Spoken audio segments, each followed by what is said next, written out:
Lights on.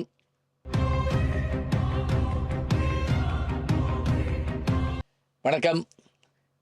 திங்கள் வந்த உடனே நம்முடைய எண்ணங்களும் வேகமாக சுடர் விட ஆரம்பிக்கணும். எப்போவும் ஜொலிச்சுக்கிட்டே இருப்போம். திங்கள் வந்தால் ஒரு விசில் சத்தம் கேட்ட உடனே விரைந்து ஓடுற மாதிரி நாம் தயாராகிடணும். எப்படி என்ன விஷயங்களை வச்சுக்கிட்டு நம்முடைய மனத்தை உற்சாகப்படுத்துறது அப்படின்னா,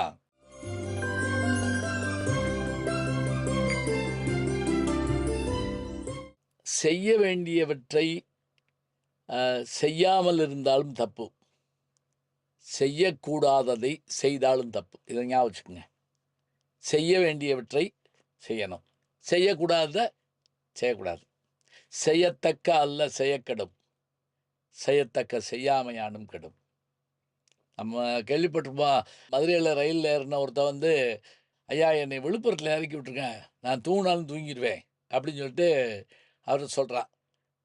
சரி பார்க்குறாரு அவர். ஐயா எனக்கு 38 வயசாயிருச்சு, இனிமேல் நான் வேலைக்கு போக முடியாது, கடைசி இன்டர்வியூ, தயவு செஞ்சு எழுப்பி விட்ருங்க, நான் தூங்கிட்டேன், நீங்கள் மெட்ராஸ் போகிறீங்க, நீ போய் படுப்பான்னு.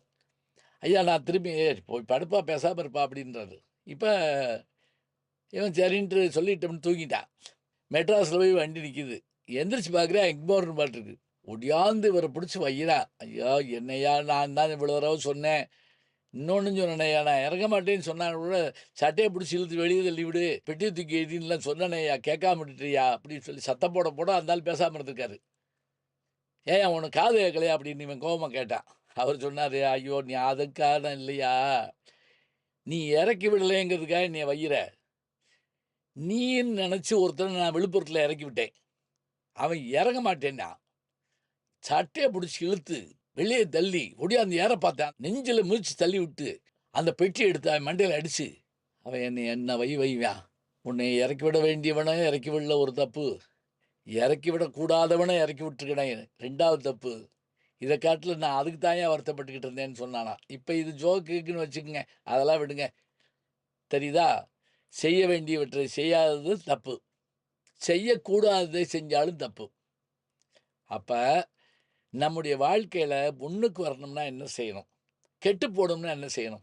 கெட்டு போகிறதுக்கு ஒன்றும் கவலையப்பட வேண்டாங்க, அது ஒரு நிமிஷத்தில் எதையும் எடுத்துடலாம். திருவள்ளுவர் ஒரு அழகான விஷயம் சொல்கிறார். என்ன அப்படின்னா, சோம்பலின்மை அப்படின்னு ஒரு அதிகாரம் இருக்குது. அதில் எல்லா திருக்குறளுமே ரொம்ப நல்லா இருக்கும்.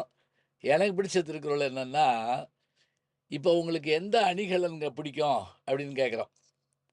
அதாவது பணிவுடையன் இன்சொல்லன் ஆதல் ஒருவருக்கு அணி அல்ல மற்ற பிற. உண்மையான அணிகலன் என்னென்னா பணிவான சொற்களும் இன்சொல்லும், பணிவும் இன்சொல்லும் தான் அணிகலன்கிறார். மற்றதெல்லாம் இல்லைன்ட்டார் திருவள்ளுவர்.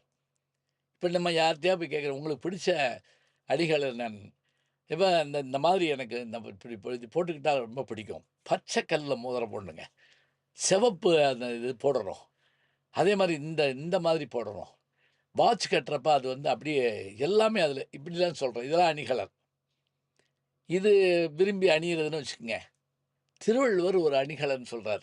என்ன அப்படின்னா, கெட்டு போகணும்னு நினைக்கிறவங்க ஒரு குரூப் இருப்பாங்கல்ல, அவங்க விரும்பி அணியக்கூடிய அணிகலன்னு ஒரு 4 சொல்கிறாருங்க. நல்லா குறித்து வச்சுக்கோங்க. கெட்டு போகணும்னு நினைக்கக்கூடியவன் அணியக்கூடிய 4 அணிகலன்கள் என்ன இது ஐஏஎஸில் கூட கேட்கலாம். என்னன்னா, இந்த தள்ளி போடுதல்னு ஒன்று இருக்கான். இந்த முதல் அணிகலன். தள்ளி போடுதல் என்ன? எப்போ அதை செஞ்சிரு, செய்வம் ஏன் இப்போ என்ன, ஏன்னா உலகம் அழிஞ்சு போதா, திங்கக்கிழமை உலகம் அழிய போதா. ஒரு வாத்தியார் கூட சொன்னாரா, வர்ற 8ஆம் தேதி உலகம் அழிய போதுன்னு இருக்காரு. அன்னைக்கு லீவா சார் அப்படின்னு கேட்டுக்காம அவன் கவலை அவனுக்கு.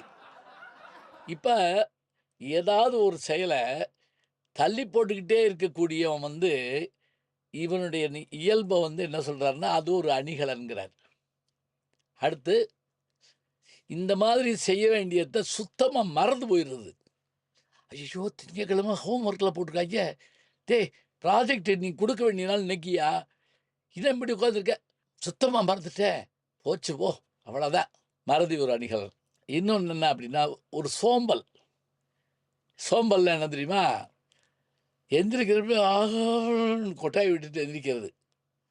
எந்திரிச்சு எல்லாம் ஓடிக்கிட்டே இருக்காங்க, பல் விளக்கிட்டு இப்போ இழக்கவும் தினம் விளக்குற பல்லு தானே, என்ன கேஸா போட போகிறாங்க என் மேலே, இப்படி உட்காந்து பேசிக்கிட்டு இருந்தான்னா அது ஒரு அணிகலன் தான். பாருங்க, தள்ளி போடுதல் ஒரு அணிகலன், சுத்தமாக அதை மறந்தே போகிறது ஒரு அணிகலன், அப்புறம் என்ன சோம்பேறித்தனமாக உட்காந்துருக்கிறது ஒரு அணிகலன். இது எல்லாத்துக்கும் மேலே ஒன்று சொல்கிறாருங்க. அது என்ன அப்படின்னா, சதா தூங்கிக்கிட்டே இருக்கிறது. சிலருக்கு ரொம்ப பிடிச்ச விஷயம் அதுதான். இந்த பனிக்கரடி ஒன்று சொல்கிறாங்க, அது 6 மாதம் தூங்குமா, அதுக்குரிய உணவை எடுத்துக்கிறமா தூங்கிடுமா அது பாட்டுக்க. அது பரவாயில்ல, அது இயற்கை அது கொடுத்தா வருது. நல்லா வேட்டையாடுன மிருகம் நல்லா தூங்குமா. மலைப்பாம்பே இறை எடுத்துட்டா தூங்கிடும். ஏன்டா இறை எடுத்த மலைப்பாம்பு மாதிரி இருக்கேன்னு சொல்லுவோம். சோம்பல் ஒரு பக்கம்னா, தூக்கம்ங்கிறது ஒரு அணிகலலாம். தூக்கம் வரலன்னு தான் இப்போ எல்லாரும் அலையிறாங்க. அதுவும் நைட்டு 3 மணிக்கெல்லாம் ரூம்குள்ளே லைட் எரியுறதுங்கிறது ஒரு காலம்ங்க. இப்போ போர்வைக்குள்ளே லைட் எரிஞ்சுக்கிட்டு இருக்கு, செல்லை பார்த்துக்கிட்டு இருக்காங்க. இப்போ தூக்கம் இல்லாத ஒரு வியாதி வந்துக்கிட்டு இருக்கு. இதுக்கு ஏதாவது ஒரு புத்திருக்குறள் தான் எழுதணும். இப்போ பாருங்க, இந்த 4 அணிகலன்களை விரும்பி ஏற்கிறவன் தான் விரைவாக கெட்டு போவானாம். இதுக்கான திருக்குறள் என்ன தெரியுமா?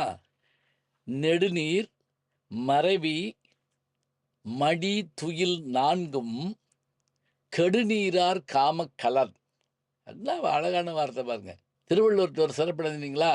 என 3ம் என 4ம் என 5ம் அப்படின்னு முதல்ல சொன்ன இதை வந்து கீழே வந்து ஆக மொத்தம் அப்படின்னு நம்ம சொல்லுவோம். தமிழில் கூட சொல்லுவோம்ல, மொத்த டோட்டல் என்ன அப்படின்னு கேட்போம். டோட்டல்னாலே மொத்தம் தான் அர்த்தம். மொத்த டோட்டல் என்னங்கிற மாதிரி இந்த 4ம் கெடுவார்க்குரிய அணிகலன்கள்னு சொல்கிறாங்க. இப்போ நம்ம ஏன் இந்த மண்டே மோட்டிவேஷன் இதை சொல்கிறோம்? இது ஏன் சொல்கிறோம் தெரியுங்களா? இவற்றை அணியக்கூடாதுங்கிறதுக்காக சொல்கிறோம். இவற்றை அணிய வேண்டும்ங்கிறதுக்காக சொல்லலை. இவற்றையெல்லாம் அணிந்து கொண்டால் நம்முடைய முன்னேற்றத்துக்கு இவை தடையாக இருக்கும். அந்த ரயிலில் ஏறிஇருக்கலாமோ, அதை தான் செஞ்சுருக்கலாமோ, அதில் போய் அந்த கட்சி ஆரம்பித்தப்போ போய் சேர்ந்துருக்கலாமோ, இப்படிலாம் கவலைப்படுறவங்க எத்தனை பேர் இருக்காங்க. என்னங்க பண்ணுறது, நான் என்ன ஆக வேண்டியது தெரியுமா? என்கிட்ட ஒருத்தர் சொன்னார், ஒரு பெரிய கிரிக்கெட் வீரன் இந்த நாடு இழந்துருச்சுங்கன்னாரு. யாருங்கன்னு கேட்டேன். நான் தான் அப்படின்னாரு அவர். ஏன் உங்களை ஏன் யார் விளையாட வேணான்னு சொன்னேன். நான் விளையாட போல சொல்கிறேன். நான் முதல்ல போயிருந்தேன்னு வச்சுங்களேன், இப்படி பேசிகிட்டு இருந்தால் என்ன ஆகிறது? சாதிச்சு காட்டின பிறகு அதை உலகம் பாராட்டுமே தவிர, நான் இருந்திருந்தா சாதிச்சிருப்பேன், நான் வந்திருந்தா சாதிச்சிருப்பேன், நான் ஜெயிச்சு அப்படி சொல்லக்கூடாதுங்க. எனவே நாம் என்ன செய்கிறோம்? ஒரு இலக்கை குறிவைக்க வேண்டும், அந்த இலக்கு நோக்கி செல்ல வேண்டும். பறந்து கொண்டிருக்கக்கூடிய மீன் கொத்தி கீழே நீருக்கு அடியில் ஆழத்தில் இருக்கக்கூடிய மீனை மேலேருந்து பார்க்குது. அடுத்த நிமிஷம் யாரும் உதவி செய்யலை. ஏன் அந்த பக்கம் பிடிப்பா, இந்த அதான் செய்யலை. சட்டார்னு தண்ணிக்குள்ளே போகுது, அது பெரிய விஷயம் இல்லை. மீனை கொத்துது, பெரிய விஷயம் இல்லை. தண்ணிக்கு மேலே வந்து சிறகை அடித்து மேலே பறக்குது பார்த்தீங்களா? இதான் வேணும். கிங்ஃபிஷர் எதுக்காக தெரியுமா? தண்ணிக்குள்ளே போய் முங்கி இறைய எடுத்துட்டு வந்தால் தானுங்க அதுக்கு உணவு. அப்படி அந்த உணவை நாம் வந்து தேடுவதற்கு அந்த உயிரினங்கள் படுகின்ற அந்த வேகத்தை வருத்தப்பட்டோ சோம்பல் பட்டோ அவங்க எனக்கு செய்யலை அப்படின்லாம் சொல்லியோ என் சந்தர்ப்பம் போயிடுச்சுதான் சொல்லக்கூடாதுங்க. ரயிலை விட்டுட்டா பிடிக்க முடியாதுன்னா, ரயில் என்பதும் காலம் போன்றது தான். அந்த காலத்தோடு சேர்ந்து நாமும் பயணப்படுவோம். நாம் விரும்பி அணியும் அணிகலன் என்று நாம் வைத்து கொண்டால் நேரம் தவறாமை, டைம் மேனேஜ்மெண்ட், அயராமல் செயல்படுதல், நினைத்ததை முடிக்கின்ற தன்மையை ஏற்றுக்கொள்ளுதல் என்று நமக்குள்ளாக பல விஷயங்களை வகுத்து கொண்டால் வெற்றி பெறலாம். வெற்றி பெற்றவர்களுடைய வாழ்க்கையை பாருங்கள், இவை கட்டாயம் இருக்கும். அந்த வெற்றியை நீங்களும் நானும் பெற வேண்டும். நல்ல செய்திகளை நாளும் சிந்திப்போம், நாளை சந்திப்போம். வணக்கம். ஜி ஞானசம்பந்தன் யூடியூப் சேனல் பாருங்கள். உங்களை தேடியே உங்கள் வீட்டுக்கு வருது. கேட்காம ஒரு விஷயம் உங்களை தேடி வருது பாருங்கள், அதை பிடிச்சி வச்சுக்கோங்க. நம்முடைய ஜி ஞானசம்பந்தன் யூடியூப் சேனலை தொடர்ந்து எக்ஸலம், இன்ஸ்டாகிராம், ஃபேஸ்புக், வாட்ஸ்அப் என்று அனைத்து தளங்களிலும் நாம் இயங்கிக் கொண்டிருக்கின்றோம். நீங்களும் எங்களோடு வாருங்கள்.